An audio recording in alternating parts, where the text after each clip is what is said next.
Ken and Tony busy here sorting out the clutch bits. Sorting out the MTC slider covers. Right.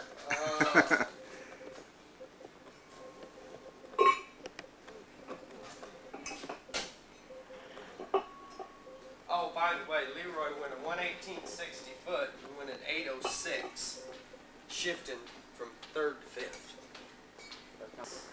Next Saturday, or this Saturday. So I'll probably go with it. They're scared to test.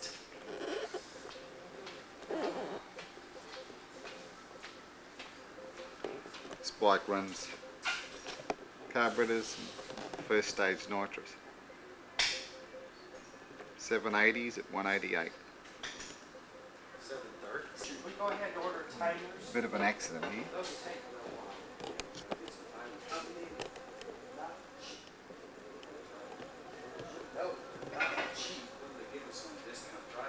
Well, I've got my catalog here. This is what you don't want.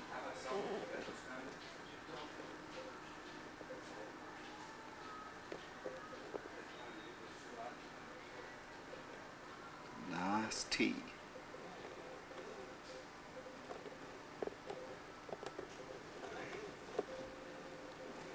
Block anybody? Just a couple laying around the shop. Some more over here. Spare motors.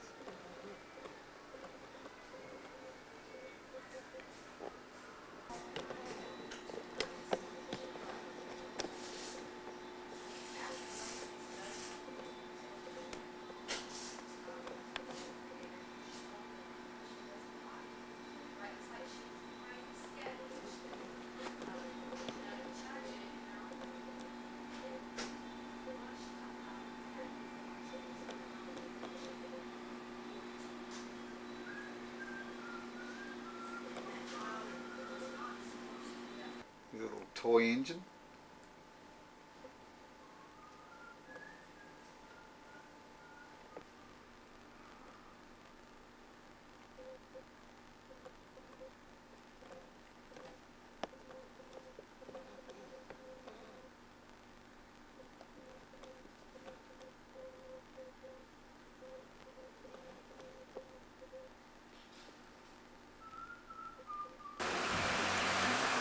Where they've done the lightning.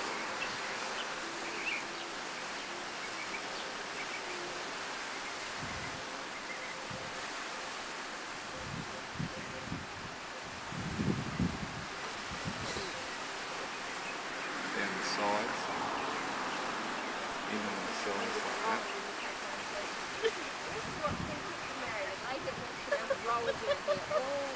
Down there. This is the top of the piston. Look at the ring lens there.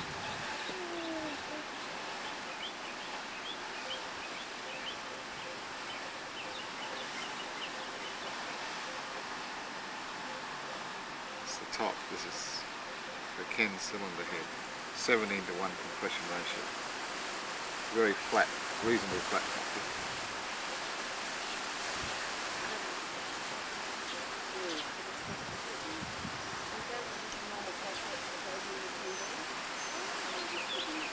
Here is made out of Chrome Moly. I think it's about 40 thou thick on the walls. The whole piston is welded together.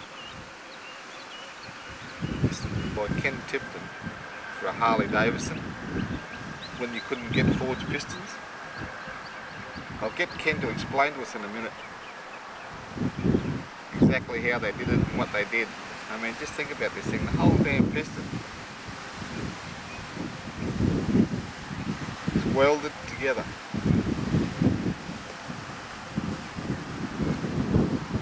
Everything. And it stayed in one piece.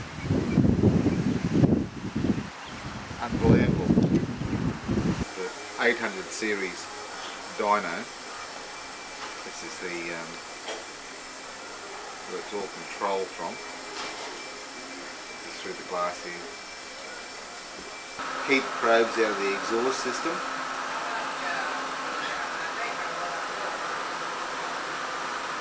drive unit.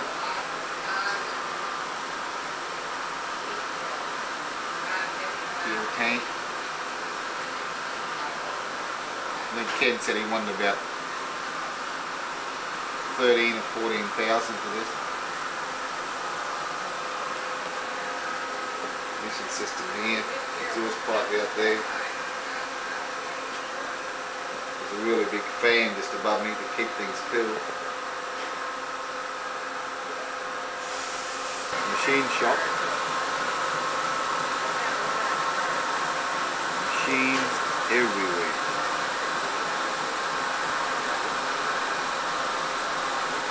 Might get them.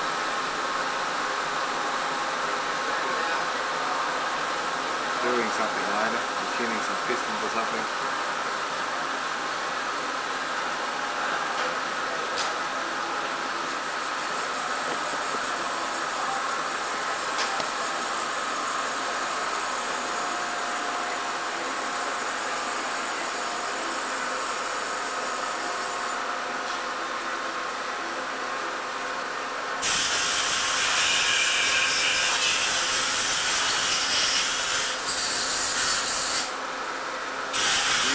They got it. Pressing the sleeves. Sun home. This is the very latest one. CV616 it is. There's Rodney down here doing things.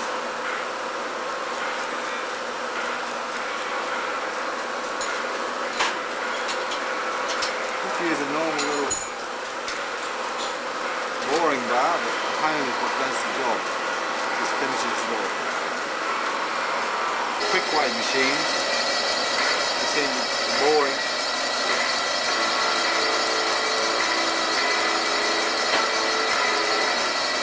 Seem to be quite happy with them, I reckon they do the job. The boring is only gets to within 20 thou. Hone is the thing that does all the work.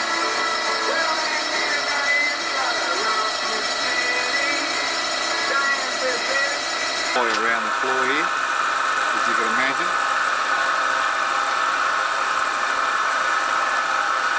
I got you now.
Cuts out the skirt.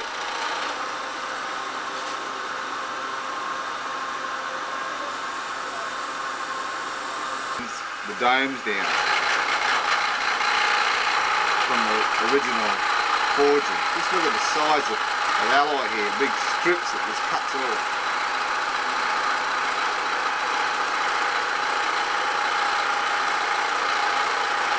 Big strips of it. About 30 or 40 thou thick. In pins.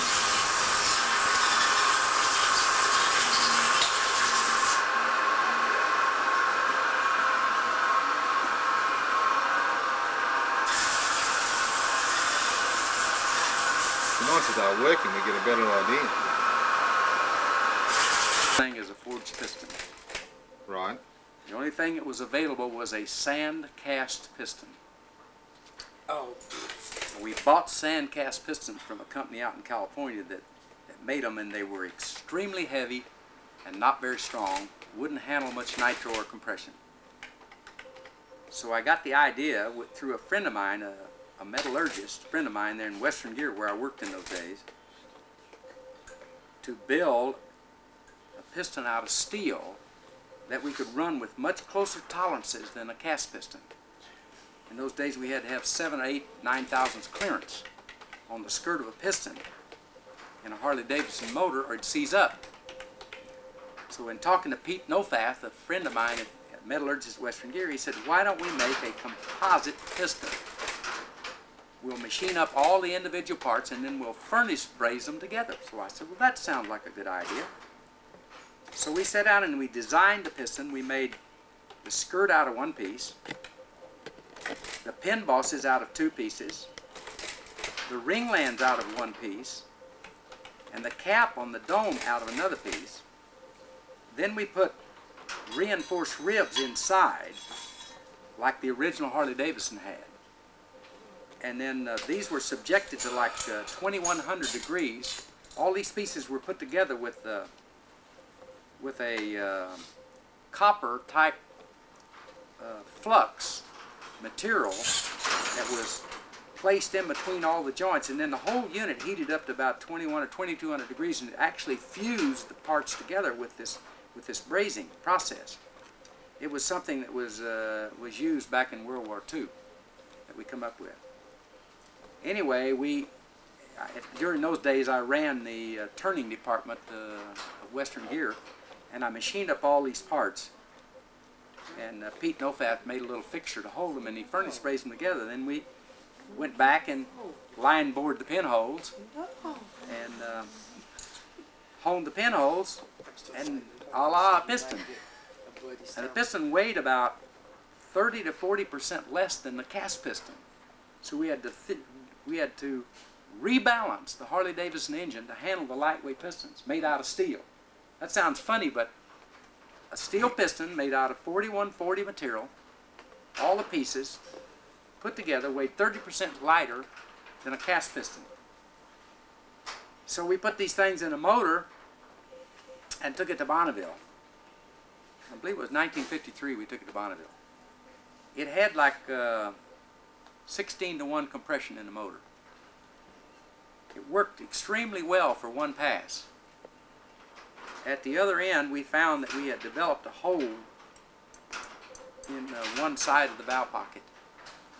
And when we measured the thickness of the steel, it was only 7 thousandths thick. Wow. We had made a mistake in cutting the angle on the cap on the inside versus the outside. And as the cap was much thinner down at the bottom than it was at the top, so under the extreme pressures and heat of nitro and running a 1 mile land speed record type pass, the heat caused the bottom part of the piston to collapse. So we lost it and that aborted the season. That stopped the run. But I still have one. This is the first piston I ever made. Wow. And how fast did you go at Bonneville, Ken? The next time the trip went up, it ran 224.75 miles an hour. Holy hell, in 1953. 1958. Wow. 1958 was the last time that we took the shell up there. 224.75 miles an hour. That was very fast in those. Was that on nitro or? It was on 30%. 30%. 30%. 16-to-1 compression ratio. Yeah, we run a very high compression in those days, and it was run through carburetors. Wow. It wasn't fuel injected in those days. We used to take the heads and bore directly into the intake passage on the side and stick the carburetor right out the side. And then we'd run remote float bowls, or we'd run the float bowls so that they had nothing but a standpipe in them. There's a number of ways that we did that back in those right. years, but you could only run about 30% successfully. That was in the days when one of these motors would turn like 136 mile an hour and a quarter. All right. Well, that was flying. I'll bet it was. Okay. A lot of good ideas to something like this. It's too expensive to make today. Something like this would cost $500 per piston to make. Right. But we were able to set the clearances up where this thing only ran with like 3,000 clearance. And a Harley-Davidson running a steel cylinder block and a steel piston and being able to run it at 3,000 clearance was incredible. It was just not even thought of. It just was impossible. You tell somebody that in those days and they'd just laugh at you. Yeah, I can believe that. But we ran it successfully, and we don't have any gall on the piston. We didn't gall the piston up from being too tight at 3,000 clearance. it probably would have run at 1/1000 or maybe a half a thousandths. But we didn't take any chances. You know, it was a one-shot deal, so we just put, I think, 3/1000 in it and ran it that way. But it ran very successful. If you can see the inside of it, I doubt if you can see the inside of it with your camera, Barry, but these bosses in here are only 45,000 to 50 thousandths thick. And underneath the bosses are a little strut. It goes under the bottom. You can't see that as well, but it goes up and goes down and attaches to the dome part, giving the boss itself on the inside sufficient strength so that the thing didn't collapse under high compression there. It's amazing that all the material is so light and it's took that pressure, isn't it? Well, a piston, believe it or not, if it has the proper clearance, the piston doesn't have hardly any pressure on the bottom of the skirt. You can see these are only 20 or 30 thousandths thick, extremely thin. A la the reason for the lightweight piston is the whole unit construction is all as thin as you can possibly make it. Just feasibly machine it is about as thin as you can make it. So the net result, of course, is a great weight savings, but there's more benefits than that. Steel itself doesn't expand very much. And when you put it inside of a steel cylinder, the expansion rate is almost the same as a steel cylinder, so you don't need hardly any clearance. That gives you better ring seal because the piston isn't allowed to do this as it goes over top dead center. Right. You get a good ring seal out of it. So we had no problem with ring seal. The only problem we had with this piston, it would have run probably forever, was that we made a mistake in the machining of it and we didn't get it quite thick enough in the very bottom of the dome part of the piston. So it blew through. Very successful effort. I'd hate to make pistons like that today. Thank you very much, Ken. That's great. Yes.